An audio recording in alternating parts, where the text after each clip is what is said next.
Glória a Deus, amém. Muito boa noite, na paz do Senhor, amém, queridos. Eu sou Dario, eu sou chileno, mas já moro um pouquinho aqui, há bastante tempo aqui no Brasil, não é? Eu acho que já sentiu o drama do meu sotaque, não é?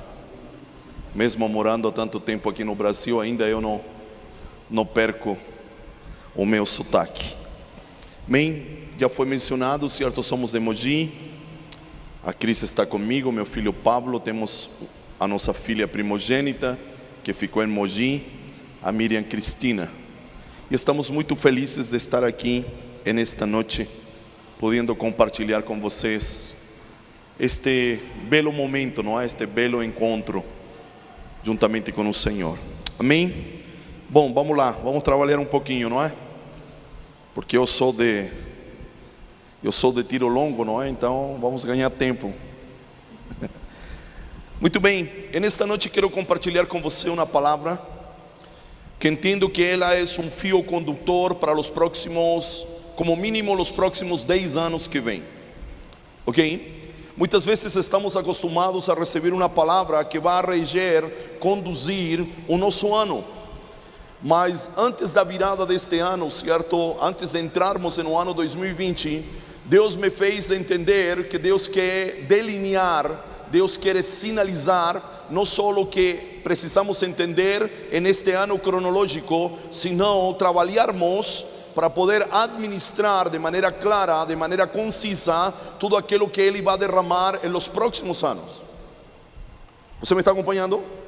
Não podemos mais viver como igreja pensando o que Deus vai fazer em 2020. Mas precisamos entender a realidade de Deus, não só para um ano, sino para os próximos anos que virão sobre nós, como indivíduo, como casa, como família, como comunidade de fé, como igreja, como nação. Amém? Me está acompanhando? Acredito que a grande maioria que está aqui ontem, certo, acompanhou, participou, certo, desse evento que congregou muitas pessoas aqui no Brasil. Mas a minha oração desde ontem é como vamos administrar tudo isso agora. Está acompanhando? É como dizer assim, depois que se dá à luz um filho, como cuidamos do filho? Porque não é suficiente dar à luz o filho demanda cuidado, sim ou não? Sim, não é verdade? Na primeira infância, na segunda infância, depois tem que colocar esse menino na escola, certo? Tem que instruí-lo por muitos anos. Então nossa preocupação hoje, para mim, como alguém que não olha só o momento, mas está olhando lá na frente, não é tão só o que aconteceu ontem, mas é como vamos administrar isso a partir de agora. Como vai mudar isso, a nossa trajetória, o nosso compromisso de vida com aquilo que Deus está trazendo nestes dias. Amém? Me faço entender? Então, gostaria de compartilhar esta palavra com muito temor e tremor, que entendo que vai ser um fio condutor para as nações da terra nestes dias. Insisto, não se atrele ao ano de 2020, mas aos próximos anos, como mínimo 10 anos na frente. Esta palavra será um fio condutor, e as palavras que virão, certo, a somar com esta palavra, tão só complementarão aquilo que o Senhor já começou a falar. Amém? Para isso, por favor, eu te convido a abrir a escritura no livro de Apocalipse. Livro de Apocalipse, capítulo número 3.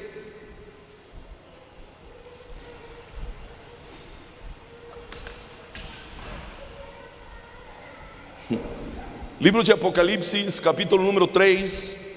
Obrigado, Lucas. A partir do verso número 7. Você encontrou?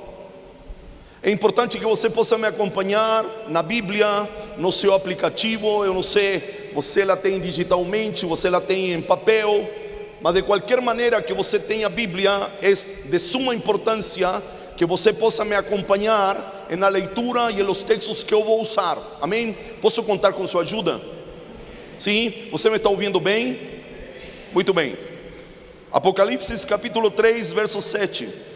Essas são as palavras, verso 7. Ao anjo da igreja em Filadélfia escreva: estas são as palavras daquele que é santo e verdadeiro, que tem a chave de Davi, o que ele abre, ninguém pode fechar, e o que ele fecha, ninguém pode abrir. Conheço as suas obras. Eis que coloquei diante de você uma porta aberta, que ninguém pode fechar. Sei que você tem pouca força, mas guardou a minha palavra e não negou o meu nome.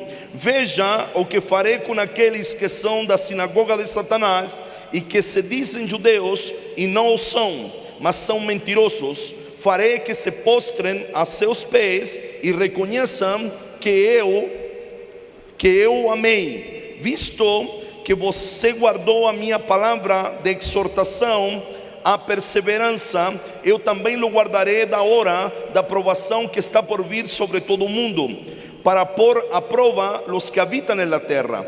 Venho em breve. Retenha o que você tem, para que ninguém tome a sua coroa. Farei do vencedor uma coluna, um santuário do meu Deus, e dali ele jamais sairá. Escreverei nele o nome de meu Deus e o nome da cidade do meu Deus, que é a Nova Jerusalém, que desce dos céus da parte de Deus, e também escreverei nele o meu novo nome. Aquele que tem ouvidos, ouça o que o Espírito diz à igreja. Eu vou lhe explicar um pouquinho como eu chego a esta palavra. Faz uns 2 anos que o Espírito de Deus vem trabalhando no meu interior uma palavra, certo? Que alguns de meus amigos já escutaram várias vezes de mim, saindo da precisão, avançando para a exatidão. Amém? Você está aqui? Diga para esse irmão: é tempo de sair da precisão e avançar à exatidão. Amém? Então, uns 2 anos, o Espírito vem trabalhando esta palavra em meu interior, e eu tenho carregado ela por onde o Senhor me tem levado, saindo da precisão para a exatidão. Em outras palavras, nós como igreja, nós temos sido muito precisos, mas pouco exatos. Você está aqui? Que implica isso de uma maneira prática? Quando nós lançamos flechas com direção ao alvo, e essas flechas alcançam o alvo, porém alcançam tão só a periferia do alvo, nós estamos sendo tão só precisos. Mas quando nós lançamos flechas e aquelas flechas atingem o miolinho do alvo, o centro do alvo, nós estamos sendo exatos. Me faço entender? Se você consegue visualizar comigo um alvo, certo? Você vai perceber que as circunferências que estão do lado periférico, elas têm um menor valor. Começa do menor ao maior, 10, 20, 30, 50, 100, 200. O maior valor se encontra em um meio, certo? Em um cerne, em um miolinho do alvo. Que é ser preciso, lançar flechas e cair na periferia do alvo. A gente tem uma abordagem, a gente tem uma pontuação, porém não é a maior pontuação. Me está acompanhando? En estes dias, Deus quer nos levar a transitar da periferia ao centro, ou seja, nos fazer transitar da precisão à exatidão. Você está aqui comigo? Muito bem, dentro desta palavra eu chego a Filadélfia, porque se você observa, juntamente com Esmirna, é a única das 7 igrejas que quando Cristo se revela a ela, não tem reprovação para ela, mas só tem elogio. Está acompanhando? Para as outras ele diz: conheço tuas obras, sei que você faz isto direitinho, porém também tenho algo contra ti. Agora, a Esmirna e a Filadélfia, quando Cristo se revela a elas, ele não les reprova, certo? Não chama a atenção de nada. E aqui é importante entender isto. Não significa que Filadélfia era uma igreja perfeita, porém era uma igreja que se movia em exatidão com relação à demanda de Deus para seus dias. Ok? Não tem nada a ver com ser uma igreja perfeita a ser uma igreja que se move em exatidão. Me está acompanhando? Porque às vezes nós procuramos ser a igreja perfeita, mas enquanto nós sejamos parte dessa igreja e estemos em um processo de perfeição, a igreja não será perfeita.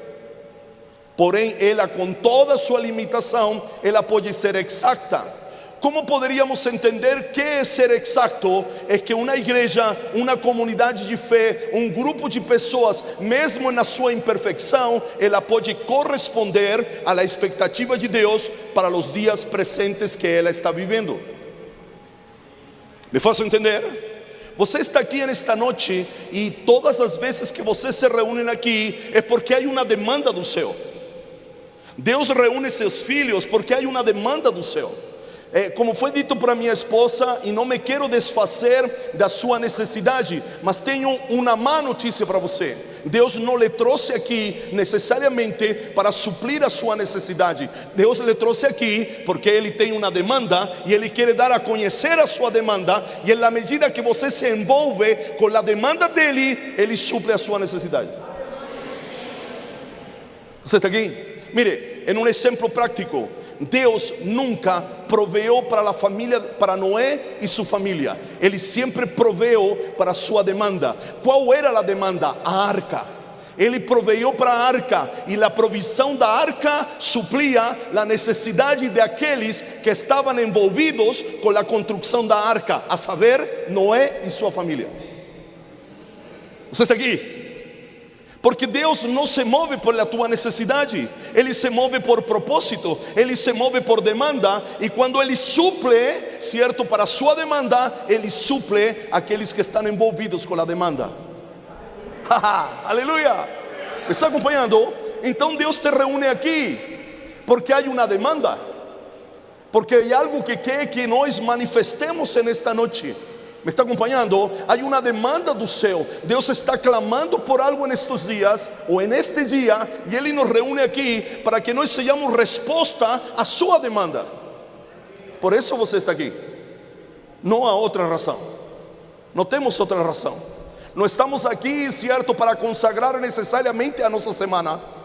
Estamos aqui para que, através de qualquer seja a dinâmica que esta igreja usa, e quando falo de dinâmica, oração, adoração, intercessão, ensino da palavra, nós possamos entender qual é a demanda, porque senão a igreja não tem sentido. Se lhe falaram que aqui você tem que vir para Deus suprir a sua necessidade, eu quero lhe dizer que a Bíblia diz que nós nos reunimos aqui porque, entre aspas, Deus tem uma demanda ou uma necessidade e Ele quer fazê-la ouvir nesta noite. Me está acompanhando? Então eu chego a Filadélfia, por quê? Porque é uma igreja que não é perfeita, porém ela se move em exatidão. Ela tem condições de corresponder à expectativa de Deus. Cada vez que você ler as 7 cartas, o Cristo se apresenta de uma maneira particular para cada igreja. Quando o Cristo se apresenta de uma maneira particular, é porque Ele quer imprimir essas características na igreja a qual Ele se está referindo, ou reforçar essas características naquela igreja. Então observe como se apresenta Cristo a esta igreja. Se apresenta como santo, como o verdadeiro e como aquele que tem autoridade para abrir e fechar. Está acompanhando? Diga comigo: Cristo se apresenta como santo, como o verdadeiro e como aquele que tem autoridade. Uma vez mais, por favor, para gravar. Cristo se apresenta como santo, como o verdadeiro e como aquele que tem autoridade.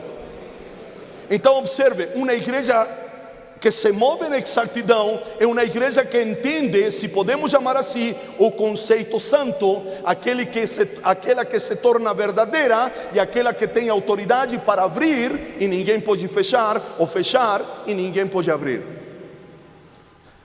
Se lo resumimos en estas 3 palavrinhas, poderíamos dizer que a igreja Filadélfia, que se move na exatidão, tem 3 benefícios: santo, verdadeiro e autoridade. Aqui se faz necessário começar a definir estas palavrinhas. Santo não quer dizer necessariamente aquilo que nós entendemos por santidade. Santo é aquele que foi separado para um fim específico. Isto significa a palavra santo, amém? Me está acompanhando? Não necessariamente aquele que não peca. Mas por que não peca? Porque ele entende que foi separado para um propósito específico. Então uma igreja que se move na exatidão é aquela que sabe que Cristo la separou para uma tarefa específica. Me está acompanhando? Eu não sei quantas igrejas há por aqui perto, mas você precisa entender que a cada comunidade de fé, a cada igreja, Deus lhe imprimiu uma identidade. Esta casa não precisa ser igual à outra. Me está acompanhando aqui? Ah, é que a outra casa faz isso e faz aquilo. Ok, ela tem essa identidade. Esta casa tem uma identidade própria e particular desta casa. Então aqueles que se congregam nesta casa precisam entender que Deus separou esta casa e as pessoas que congregam neste lugar para uma tarefa específica. Isso significa ser santo. Fui separado para uma tarefa específica. Quero lhe anunciar nesta noite, se você não sabe, você foi separado para uma tarefa específica. Amém?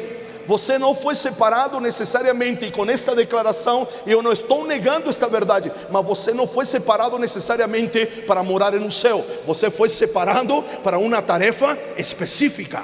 Para isso Ele te salvou. Morar no céu é brinde, porque Ele te chamou, Ele te apareceu o caminho, Ele te encontrou, Ele te salvou. Por quê? Porque Ele tem uma tarefa específica para você cumprir, certo? E manifestar sobre a face da terra. E quando Ele te reúne em uma casa como esta, você precisa somar a la identidade desta casa. Obrigado por seu amém, por sua alegria, por seu entusiasmo, mas é assim mesmo. Oh glória, é isso, meu irmão. Depois eu pago uma Coca-Cola para você, meu irmão. Aleluia. Primeiro, ser santo. Segundo, verdadeiro. Me está entendendo? Você precisa entender nesta noite que a verdade não é uma filosofia. A verdade não é um conceito. A verdade é uma pessoa, a saber, Cristo Jesus. Ele disse: eu sou a verdade. Então, quem tem condições de ser verdadeiro? Aquele que conhece a verdade. Me está acompanhando? E conhecer a verdade é conhecer a Cristo.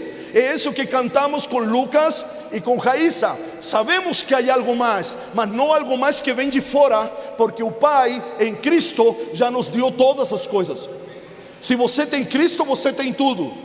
Mas você precisa agora desenvolver, você precisa escavar, você precisa mergulhar, porque certamente há mais. Onde? Em seu próprio interior. Porque em Cristo Jesus, através de seu Espírito, você e eu temos tudo aquilo que nós precisamos. Já nos foi dado tudo aquilo que nós precisamos.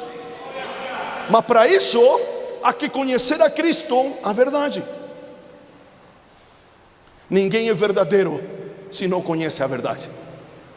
Por mais que se esforce, se não conhece a Cristo, a verdade, ele não poderá ser verdadeiro. Quando me torno verdadeiro?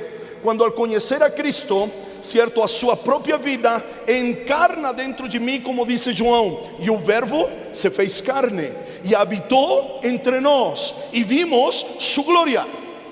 Não há outra maneira de manifestar glória, a não ser encarnar o verbo, encarnar a palavra, para me tornar verdadeiro. Segunda palavra, ou terceira palavra, vem como consequência de saber que fui separado para um propósito exclusivo e andar na verdade. Que isso me dá? Me dá autoridade. Alô, você está aqui?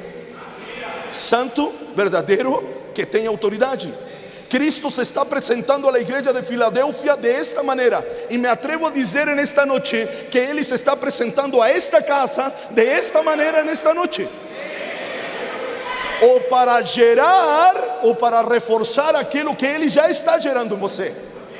Eu não tenho nem propriedade nem autoridade para dizer que vocês não foram separados. Talvez vocês não saibam, ou talvez alguns saibam e outros não saibam. Mas nesta noite Deus está reforçando a esta casa que ela foi separada com um propósito único e exclusivo.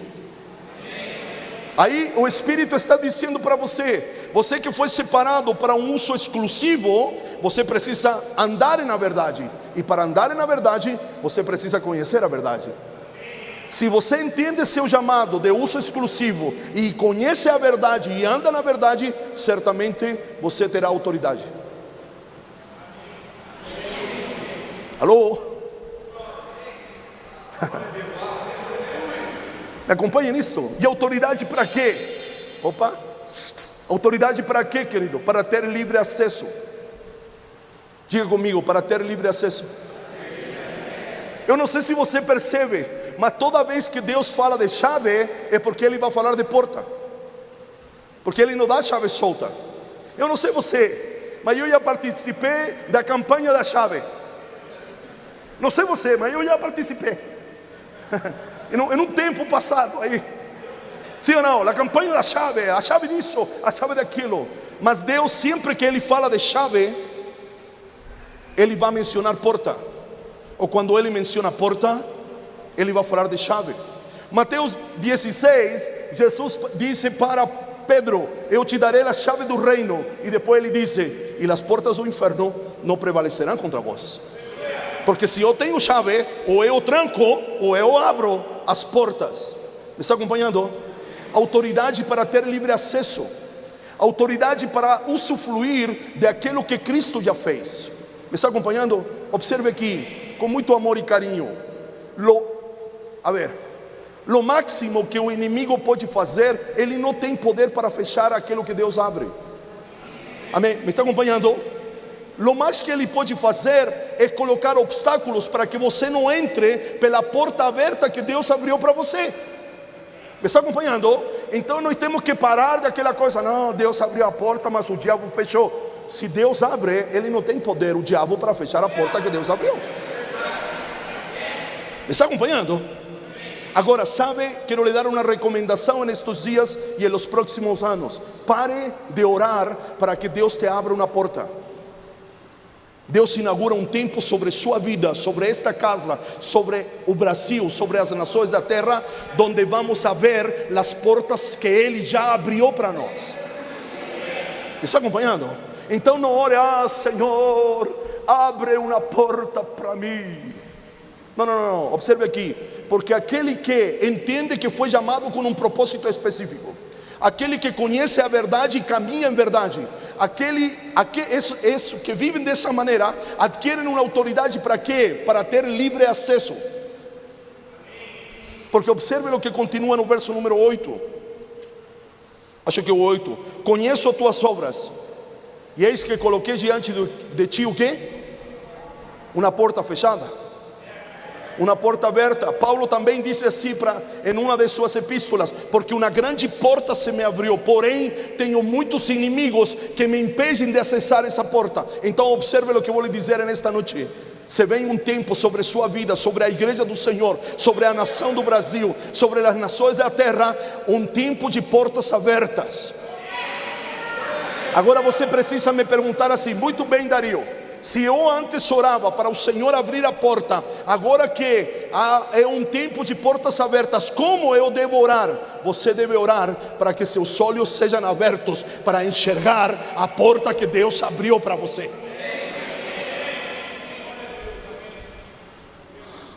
Quando falamos de abrir nossos olhos, falamos de perder, certo, a cegueira espiritual, de andar tateando. Se vem um tempo de portas abertas para você. Mas isto não é novo, porque Cristo nos abriu um novo e vivo caminho. Me está entendendo? Cristo é perito em abrir portas, em abrir acessos. Agora, observe a declaração do versículo número 8. Versículo número 8 diz assim: coloco diante de ti uma porta aberta que ninguém pode fechar. Entende o que é ninguém? Ninguém é ninguém. Ninguém pode fechar.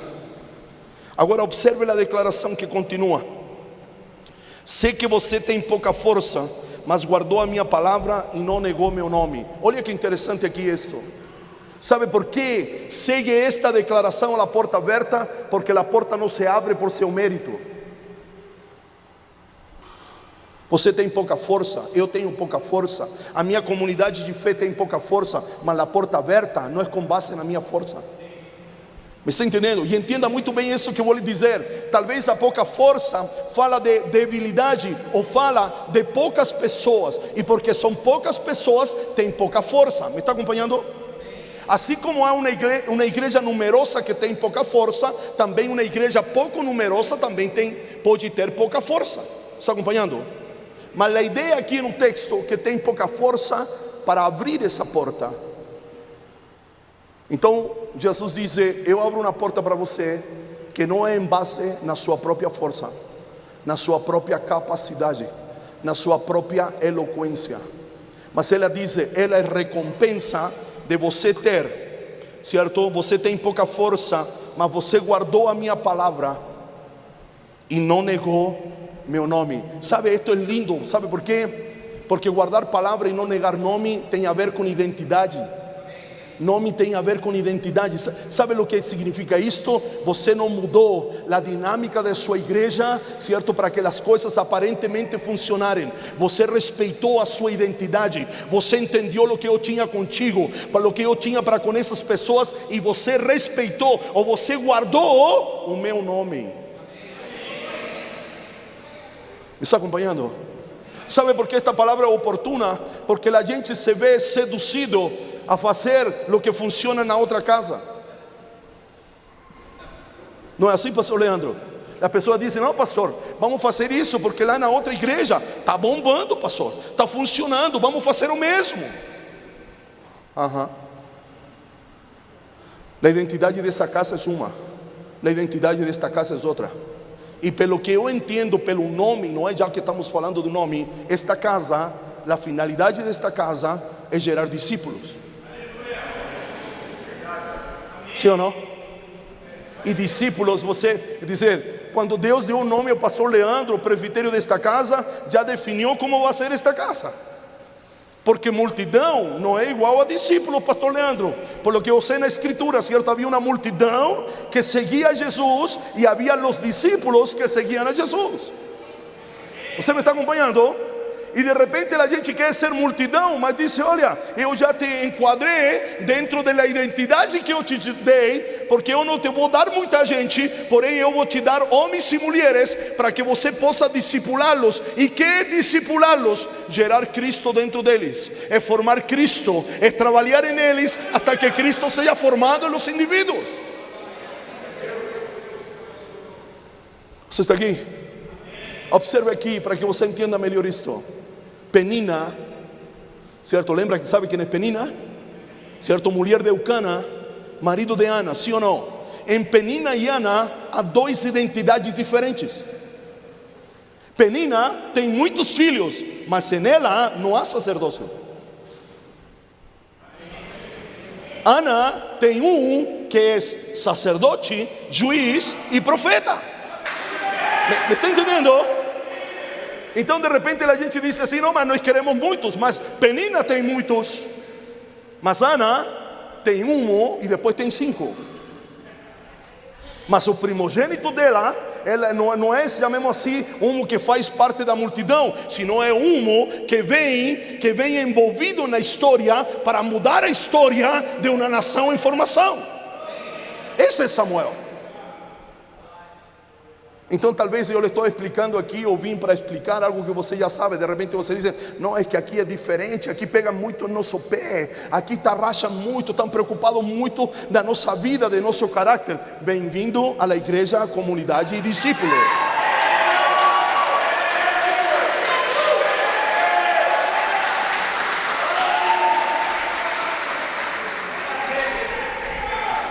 Acho que há uma pequena placa, não é, Leandro? Aqui, não há? Então quando você passa, você tem que ser altamente profético e fazer a leitura profética. Quando você lê lá comunidade, é comunidade, pastor? Comunidade e discípulos, é isso? Você tem que dizer assim, tem que ter o revelamento do Espírito. Se vou entrar por aquele portão, vão rachar a minha vida, cara. Vão se preocupar de mim, vão enfiar o dedo na ferida, vão pegar a escritura e vão me confrontar com uma realidade que eu devo viver e por consequência manifestar. Ai, pastor, é que esta igreja é meio complicada, pastor, não é? Eles querem saber muito de nós, eles querem saber como anda a família, como cuidamos dos filhos. Porque é a identidade desta casa. Alô? Você está aqui ou não? Sei que tem esposa pouca força, ou força não de fraqueza, de débil, mas não tem muito contingente. Porém, guardaste a minha palavra e não negaste o meu nome, respeitaste a identidade que eu imprimi e estou imprimindo em você. Versículo número 9: veja o que farei com aqueles que são da sinagoga de Satanás e que se dizem judeus e não lo são, mas são mentirosos. Farei que se postrem a teus pés e reconheçam quanto eu te amei. Sabe o que significa isso? Que o estilo de vida de uma igreja que se move na exatidão, que sabe que foi separada com um propósito, que conhece a verdade e manifesta a verdade, vai desenmascarar todo engano, toda mentira, toda falsidade. Você está aqui? Ai, pastor, é que esses de lá estão pregando heresia. Não se preocupe, o seu estilo de vida vai desenmascarar aqueles que vivem no engano. Porque o texto diz aqui: aqueles que se dizem, mas não são. Encontrou aqui ou não? Ele disse assim, vou ler de novo, olha: veja o que farei com aqueles que são da sinagoga de Satanás, que dizem ser judeus, mas não são. Então o estilo de vida que manifesta uma igreja que se move na exatidão, desenmascara o engano, desenmascara a mentira, desenmascara a hipocrisia. Alô, você está aqui? Essa é a temática de uma igreja que se move na exatidão. Ai, pastor, é que o fulano está pregando uma coisa errada. Não deixa, manifesta a vida de Deus, que a própria vida se encarrega de desenmascarar tudo aquilo que está errado. Ai, pastor, é que minha esposa. Então o marido manifesta a vida de Deus, que mais dias, menos dias, o que está errado na tua esposa, certo, vem à tona, vem à luz para uma correção em Deus, não uma disciplina, um alinhamento, e vice-versa. Ai, pastor, sabe que meu marido, não, manifesta, mulher, manifesta a vida de Deus, que a manifestação da vida de Deus vai produzir alinhamento na vida de teu marido. Ai, pastor, eu sei que os filhos são herança do Senhor, mas os meus já quase me estão volvendo louco. Manifesta a vida de Deus na tua casa, que teus filhos entram em alinhamento. Você me está acompanhando aqui?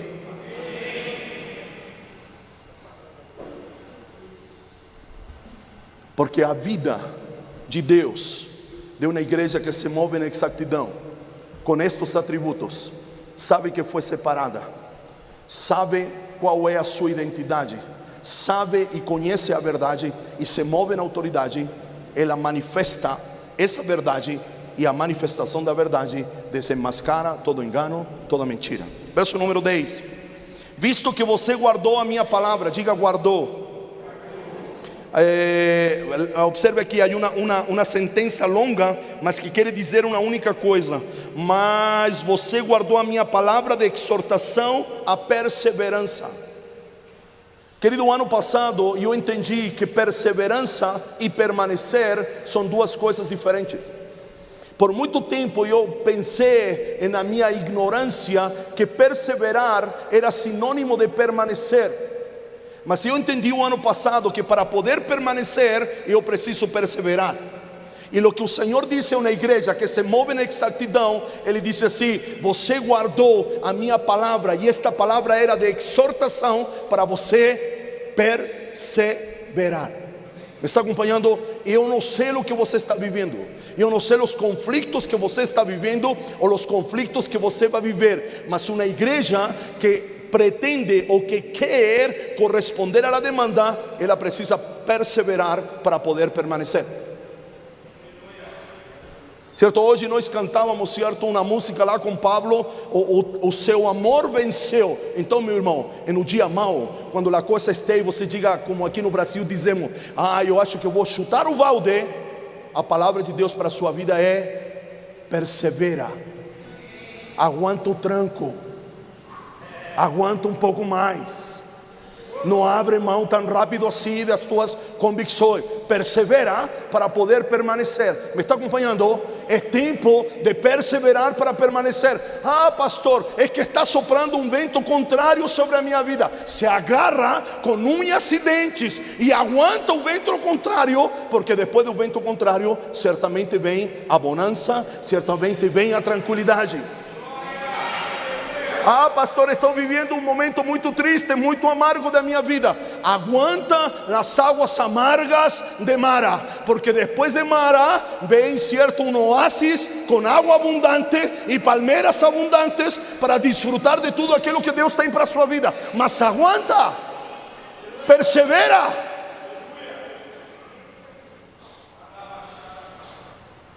Sabe o que acontece? A la primeira a gente abre mão. A la primeira cara feia, a gente pensa que é com a gente. Não sei se acontece igual, acontece com você o mesmo que acontece comigo. Se alguma autoridade me chama para conversar às 8 da manhã, eu passo todo o dia ruim. É assim também com você? Se você trabalha e aí o chefe passa por seu lado e diz: ô fulano, eu preciso conversar contigo, não é? 4 horas da tarde você vai na minha oficina. Você fala: meu Deus, que haverei feito de errado, meu Deus? Sim ou não? E de repente não é nada disso. Concorda comigo ou não? Aqui no contexto casa, a gente às vezes diz: não, é que não me complementou. Olha que o pastor me colocou cara feia. Ah, é que passou por meu lado e parece que não existo. Essas são caraminholas da sua cabeça, meu irmão. Eu vou lhe dizer algo aqui só para nós, que o pastor Leandro não escuta e os demais pastores não escutem. Vou fazer de conta só para cá, para que eles não ouçam, tá bom? Se ele não te olhar, isso é café pequeno, porque ele te está olhando.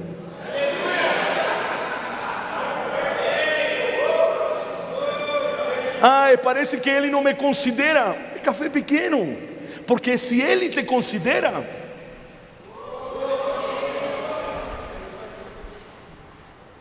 está acompanhando? Mas geralmente são caraminholas da nossa cabeça. Guardaste a minha palavra e a minha exortação para perseverar, e a perseverança me fez permanecer. Estou derrubando tudo aí, Raiza. Estou arrancando aqui tudo, não é? Eu acho que Deus quer arrancar para nós agitar essas bandeiras. As bandeiras estão muito quietas aqui. Isto aqui, ó, não é? Não, que vai furar o pé, rapaz. Eu estou calçado com os sapatos do Evangelho, minha filha. Brincadeira. Vamos lá, obrigado pelo cuidado. Observe aqui: porque guardaste a palavra de exortação, a perseverança, eu também te guardarei da hora da provação que está por vir sobre todo o mundo, para pôr à prova os que habitam na terra. Verso 11: venho em breve, retém o que você tem, para que ninguém tome a sua coroa. Farei do vencedor uma coluna.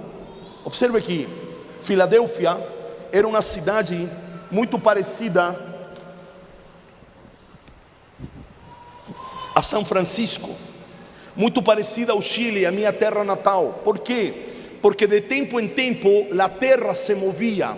Era um lugar que era abalado por movimentos sísmicos. Me está acompanhando?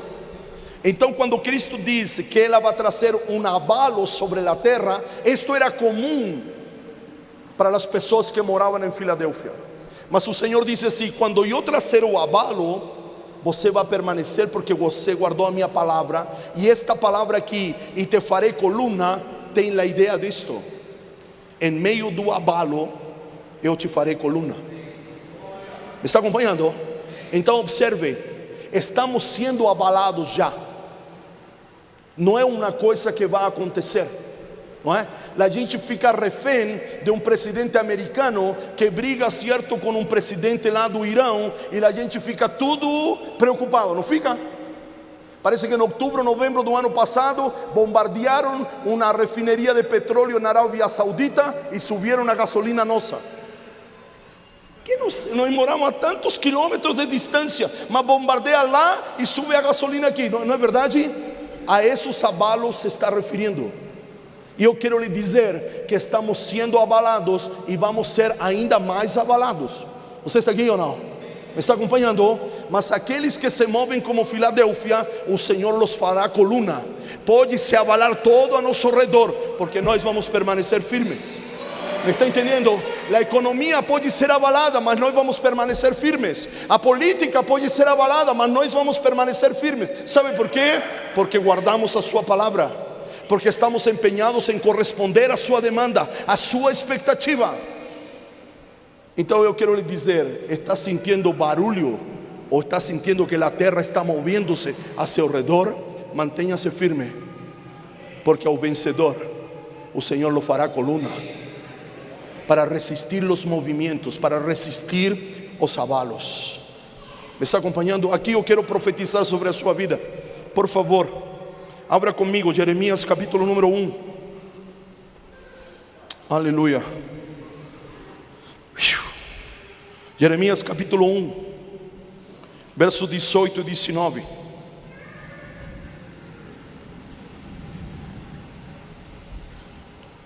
Você está aí? Coloque seu nome. Aqui, ó, coloque seu nome. Diga assim: Dario. Sim, porque hoje te coloco como cidade forte, como muro de bronze, como coluna de ferro. Eu quero profetizar sobre a tua vida. En estos dias Deus está subindo os muros, porque você será constituído cidade fortificada. Não porque você é melhor que o outro, sino porque nos vamos mover dentro de esta direção e vamos corresponder à sua expectativa. E o Senhor nos fará cidade forte. Que é uma cidade fortificada? Uma cidade de altos muros. Então nesta noite eu profetizo: Deus está subindo um nível dos muros da tua vida. Muros de proteção, muros de cuidado. Podem cair muitas coisas a teu redor, podem cair 1000 à tua esquerda, 10.000 à tua direita, mas você que descansa debaixo das asas do Deus Todo-Poderoso certamente não será atingido. O Senhor te está constituindo cidade fortificada, muro de bronze. Característica do muro de bronze: resiste o fogo.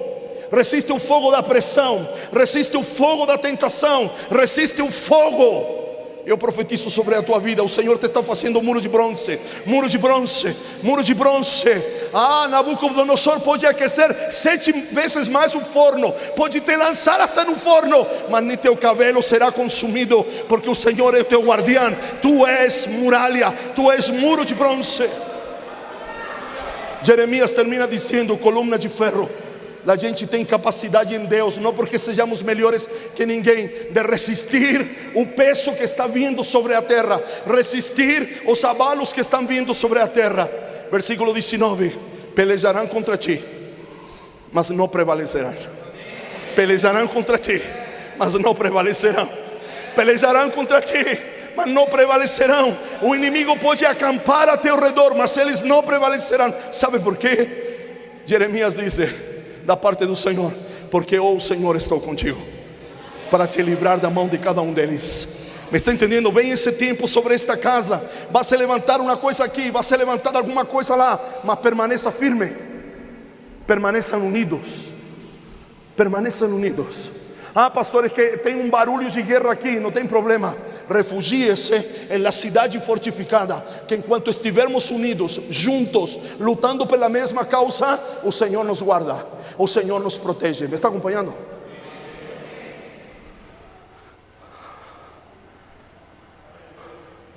João usa várias vezes o verbo guardar, reter. Voltemos para Apocalipse, por favor. Venho em breve, verso 11. Retenha o que você tem, para que ninguém roube a sua coroa. É um tempo de reter, queridos. É um tempo de reter. É um tempo de guardar. É um tempo de reter. Me está acompanhando? Aqui eu preciso que você abra um texto, por favor. Ezequiel capítulo 10. Ezequiel capítulo número 10.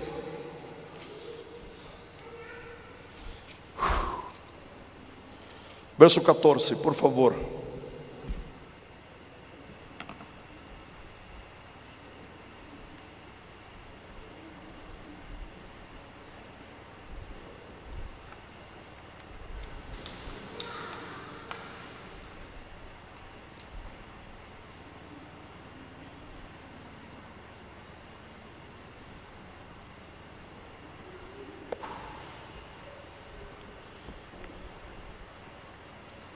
Ezequiel 10, 14.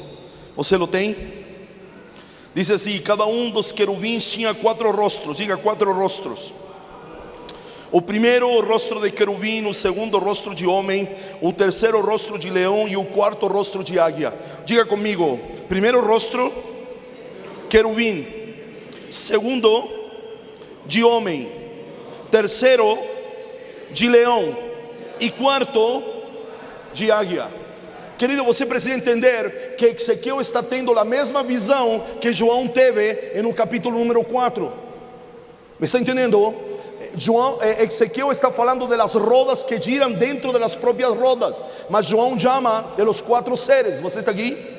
Só que João, certo, ele vê o rosto de leão, o rosto de homem, o rosto do boi selvagem e o rosto da águia. Só que Ezequiel, a diferença de João, não vê o rosto do boi selvagem, mas vê como o primeiro rosto, o rosto do querubim. Diga comigo: o rosto do querubim.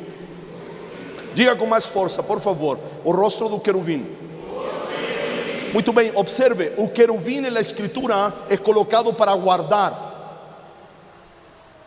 Quando Deus expulsou Adão, por consequência de ele haver comido da árvore do conhecimento do bem e do mal, ele colocou querubins para guardar o jardim e guardar o acesso à árvore da vida.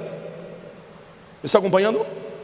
Então observe, quando Ezequiel vê, certo, este totem, por assim dizer, em suas 4 fases, e uma é o rosto do querubim, ele está dizendo que sobre a terra precisa se manifestar uma unção daquele que guarda, daquele que retém, daquele que conserva aquilo que Deus lhe tem dado.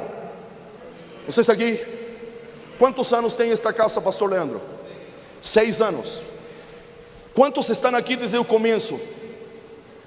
Muito bem, então, querido, quero lhe dizer a vocês, como sinal profético, o Senhor já deu muito a vocês, já liberou muita coisa. Amém? Me está acompanhando? E aí por diante, se dizemos, eles estão desde o começo, estão há 6 anos. Talvez há outros que estão há 5, outros que estão há 4, outros que estão há 3, outros que estão há 2, outros que estão há 1 ano aqui, outros que estão há 6 meses, outros que estão há 90 dias. Mas mesmo assim, Deus tem liberado algo sobre a sua vida. Sim ou não? Concorda comigo ou não? Então, meu irmão, ouça em alto e bom som. Está na hora de reter tudo aquilo que Deus tem derramado na sua vida. Eu digo não, certo? Por assim dizer, para a característica de um balde furado, de um balde que não retém aquilo que se lhe dá. Me está entendendo? Eu lhe anuncio como profeta do Senhor, chegou o tempo de reter, de guardar cada palavra, cada ensino, cada declaração, cada instrução. Agora vocês precisarão lançar mão daquilo que vocês guardaram. Você está aqui ou não? Ah, que legal, eu não sou daqui, mas certamente no lugar que você frequenta, o Senhor também liberou coisas sobre a sua vida. Você está aqui? Querido, não podemos estar começando sempre.